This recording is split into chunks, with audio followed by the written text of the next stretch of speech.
Hello and welcome dear student. उम्मीद करता हूँ सब खैरियत से होंगे। मेरा नाम नसीम दावड़ है। बहुत सारे स्टूडेंट मुझे जानते होंगे क्योंकि काफ़ी अरसे से मैं आप लोगों को पढ़ाता रहा स्कूल में, कॉलेजेस में। लेकिन अब कुछ ज़ाती मसरूफियात के या कुछ और रीज़न की वजह से मैं आप लोगों को डायरेक्ट नहीं पढ़ा सकता। तो हमने डिसाइड किया कि ये यूट्यूब चैनल्स या बाकी जो सोशल मीडिया प्लेटफॉर्म है, इससे हम आप लोगों को डिलीवर करें 9th और 10th की मैथमेटिक्स और इंटर लेवल की मैथमेटिक्स। अच्छा डियर स्टूडेंट, एक मज़े की बात यह है कि हम इसी चैनल के थ्रू जो CSS और PMS में मैथ्स का पोर्शन है वो आसान तरीके से इसी चैनल के थ्रू हम आप लोगों को पढ़ाएंगे। डियर स्टूडेंट, मैंने जो स्ट्रेटेजी बनाए हैं आप लोगों को पढ़ाने का, तो हम ऐसा करते हैं कि क्लास 9 की चैप्टर नंबर 1 से स्टार्ट करते हैं इजी मेथड से, क्योंकि वैसे तो बहुत ज़्यादा चैनल्स है जिसमें मैथमेटिक्स पढ़ाते हैं, लेकिन हम कोशिश करते हैं कि इसी चैनल्स के थ्रू आप लोगों को आसान तरीके से और प्रैक्टिकल तरीके से हम आप लोगों को मैथ्स पढ़ा सकें। अच्छा, तो डियर स्टूडेंट, आज का जो हमारा पहला टॉपिक है वो है क्लास 9 की चैप्टर नंबर 1 और जिसका नाम है कॉम्प्लेक्स नंबर।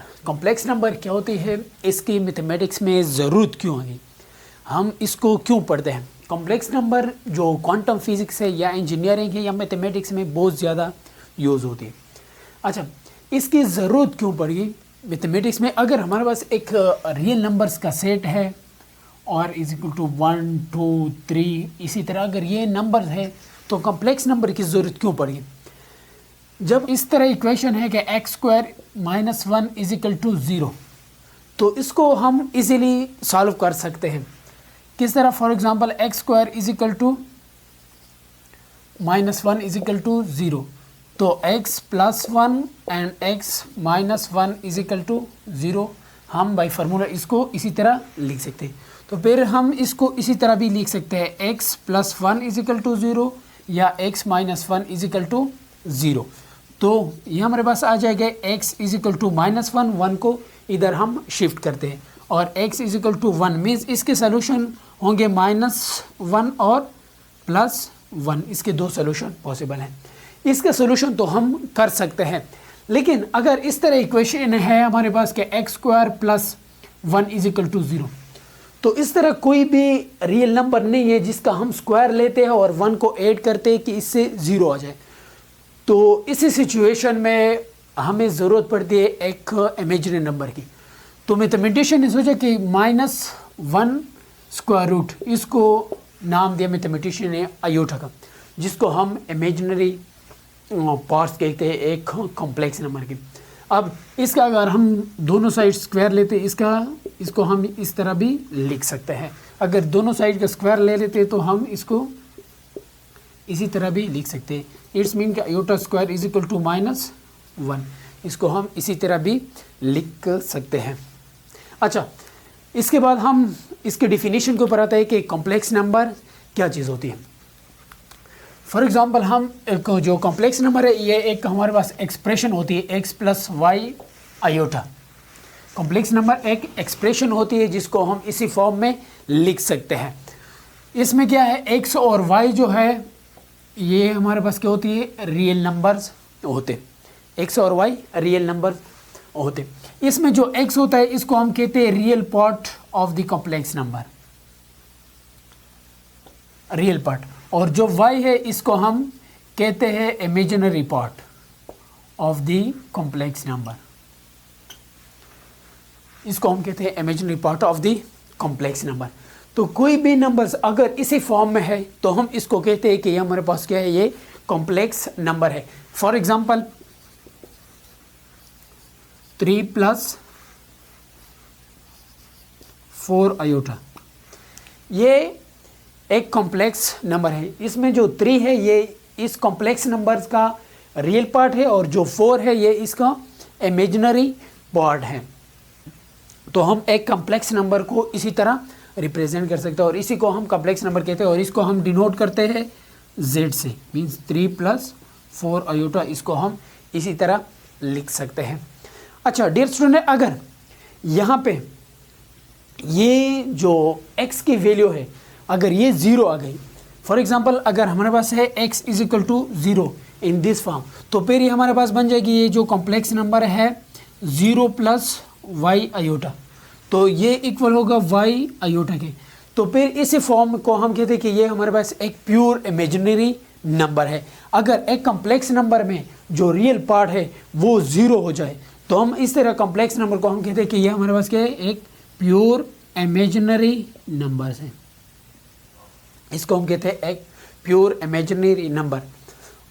अब अगर इस कॉम्प्लेक्स नंबर में ये जो फॉर्म है x प्लस वाई आयोटा में, इसमें y अगर 0 आ जाए y, तो हम इसको इसी तरह लिख सकते हैं x प्लस 0 आयोटा, तो हम इसको इसी तरह भी लिख सकते हैं x। फिर हम इसको कहते हैं कि ये हमारे पास क्या है, एक रियल नंबर है।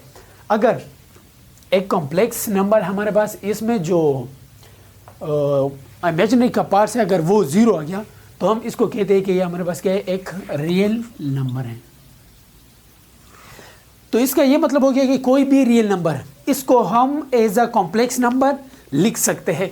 किस तरह, फॉर एग्जांपल अगर 4 है तो ये भी एक कॉम्प्लेक्स नंबर है। किस तरह, इसमें जो इमेजिनरी पार्ट है हम इसको 0 कंसीडर करते हैं, तो इट्स मीन्स कि कोई भी हमारे पास एक रियल नंबर है वो इसको हम एज अ कॉम्प्लेक्स नंबर लिख सकते हैं। किस तरह के, इसमें जो इमेजिनरी पार्ट्स है वो हम 0 लेते हैं। तो इसी तरह कोई भी रियल नंबर इसको हम कॉम्प्लेक्स नंबर कह सकते हैं। लेकिन अगर इस तरह है कि हर एक रियल नंबर्स को हम एक कॉम्प्लेक्स नंबर कह सकते हैं, लेकिन अगर एक कॉम्प्लेक्स नंबर है तो ज़रूरी नहीं है कि वो रियल नंबर भी होगा। किस तरह, फॉर एग्जांपल हमारे पास एक कॉम्प्लेक्स नंबर है 3 आयोटा, तो इसको हम रियल नंबर नहीं कह सकते। इट्स मीन सिंपली कि जो भी रियल नंबर है वो कॉम्प्लेक्स नंबर होगा, लेकिन ज़रूरी नहीं कि हर एक कॉम्प्लेक्स नंबर रियल नंबर हो।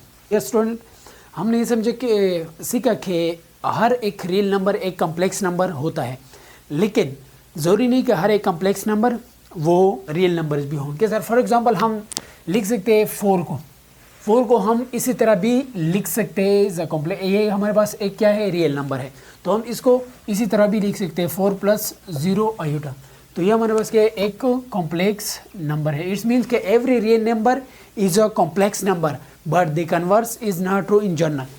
इट्स मीन के जो रियल नंबर है ये सबसेट होता है कॉम्प्लेक्स नंबर। कॉम्प्लेक्स नंबर को हम इसी तरह रिप्रेजेंट करते हैं। इट्स मीन के जो रियल नंबर है वो सबसेट होते हैं कॉम्प्लेक्स नंबर के। अच्छा, अब अगर हर एक रियल नंबर हम लिख सकते हैं एज अ कॉम्प्लेक्स नंबर, तो सवाल ये पैदा होता है कि क्या हम 0 को भी इसी तरह लिख सकते हैं? 0 हम क्यों नहीं लिख सकते, इसको भी हम लिख सकते हैं एज अ कॉम्प्लेक्स नंबर। किस तरह, ये 0 प्लस 0 आयोटा, तो ये हमारे पास एक कॉम्प्लेक्स नंबर है जिसको हम 0 कॉम्प्लेक्स नंबर कहते हैं, जिसमें रियल पार्ट भी 0 है और इमेजिनरी पार्ट भी 0 है, तो हम 0 को भी इसी तरह लिख सकते हैं। तो अच्छा, क्या हम 2 को भी लिख सकते हैं as a complex number?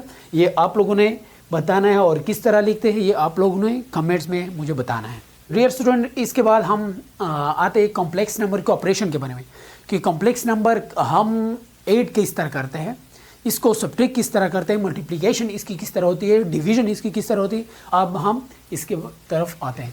For example हमारे पास Z1 एक कॉम्प्लेक्स नंबर है 3 प्लस 4 आयोटा।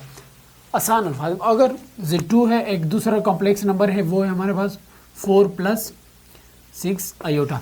इसको हम ऐड किस तरह करते हैं? 2 कॉम्प्लेक्स नंबर को सिंपली जब हम ऐड करते हैं तो इसका जो रियल पार्ट है वो रियल पार्ट के साथ ऐड करते हैं, और जो इमेजिनरी पार्ट है वो इमेजिनरी पार्ट के साथ हम ऐड करते हैं। एडिशन, कि हम 2 कॉम्प्लेक्स नंबर को किस तरह ऐड करते हैं। फॉर एग्जांपल हमारे पास एक है कॉम्प्लेक्स नंबर 3 प्लस 4 आयोटा, दूसरा कॉम्प्लेक्स नंबर है 4 प्लस 6 आयोटा, तो हम इसको किस तरह ऐड करेंगे। एडिशन जो है कॉम्प्लेक्स नंबर एक, इसमें है कि जो रियल पार्ट्स है वो रियल पार्ट के साथ ऐड करते हैं, और जो इमेजिनरी पार्ट है वो इमेजिनरी पार्ट के साथ हम इसको ऐड करते हैं। तो इस तरह Z1 प्लस Z2 हमारे पास इक्वल होगा 3 plus 4 iota plus 4 plus 6 iota. तो हम रियल को रियल के साथ ऐड करते हैं और इमेजिनरी के साथ ऐड करते हैं। इसमें रियल पार्ट 3 है, प्लस इसको 4 के साथ ऐड करते हैं, प्लस इमेजिनरी पार्ट को इमेजिनरी पार्ट के साथ हम इसको ऐड करते हैं। तो 3 + 4 = 7, प्लस 4 + 6 = 10 आयोटा। तो ये हमारे पास क्या होगी, 2 कॉम्प्लेक्स नंबर की एडिशन हो गई। इसके बाद हम आते हैं कि 2 कॉम्प्लेक्स नंबर को हम सब्ट्रैक्ट किस तरह करते हैं। तो सब्ट्रैक्शन जो है वो भी सेम टू सेम एडिशन की तरह है। जिस तरह हम रियल पार्ट को रियल के साथ ऐड करते हैं और इमेजिनरी को इमेजिनरी के साथ ऐड करते हैं, सेम वे हम इसकी जो सब्ट्रैक्शन है वो भी इसी तरह करते हैं कि रियल से रियल को सब्ट्रैक्ट करते हैं और इमेजिनरी को इमेजिनरी से सब्ट्रैक्ट करते हैं। अच्छा, तो डियर स्टूडेंट, हम आते हैं इसकी सब्ट्रैक्शन के। बिल्कुल बहुत इजी है, जिस तरह हमने एडिशन की इसी तरह ही इसकी सब्ट्रैक्शन भी है। किस तरह,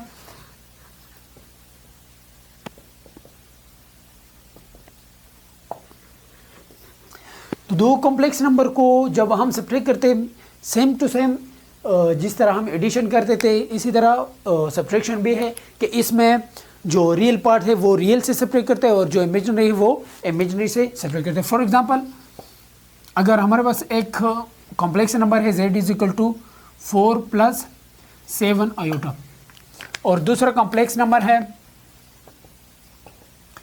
फॉर एग्जांपल 6 + 8 आयोटा। तो अगर हमने फाइंड करना है z2 - z1 को, तो हम किस तरह करेंगे, जो रियल पार्ट है इसके रियल से सब्ट्रैक्ट करते हैं और जो इमेजिनरी पार्ट से वो इमेजिनरी पार्ट से सिंपली इसको हम सब्ट्रैक्ट करते हैं। तो 6 - 4 क्या हो जाएगा, 2 हो जाता है, और प्लस 8 - 7 = 1 आयोटा। तो सिंपल जो कॉम्प्लेक्स नंबर इसकी सब्ट्रैक्शन इसी तरह होगी कि रियल पार्ट को रियल से सब्ट्रैक्ट करते हैं और इमेजिनरी को इमेजिनरी से सब्ट्रैक्ट करते हैं।